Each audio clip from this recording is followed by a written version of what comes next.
Canada has arguably seen more protests in the last 4 years than in the last 3 decades. The Canadian Charter of Rights and Freedoms doesn't expressly mention protests, but it's supposed to guarantee peaceful assembly, peaceful association, freedom of opinion and expression, and freedom of conscience, subject only to reasonable limits in a free society.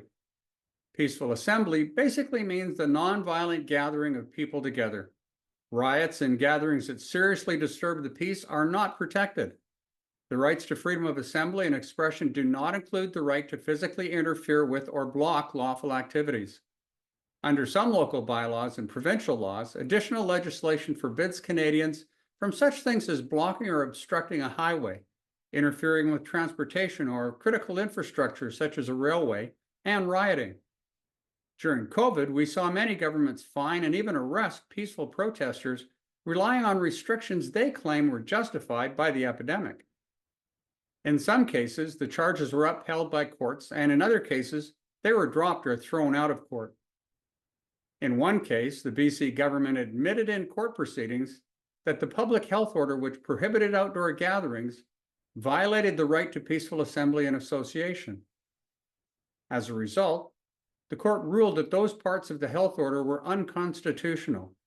It's critical that citizens of a democratic and free country are not denied the right to peaceful protest, to have their opinion be known and heard, even if unpopular at that moment in time.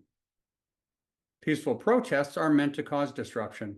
Disruption and inconvenience do not make the action unconstitutional. Protests are the way ordinary people without access to the media or who aren't being heard by the government can make their views known at a grassroots level.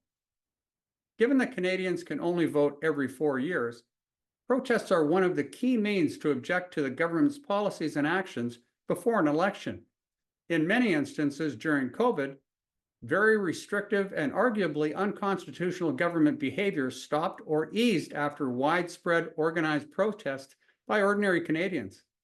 Do you think our present government has adequately protected and respected the rights to protest?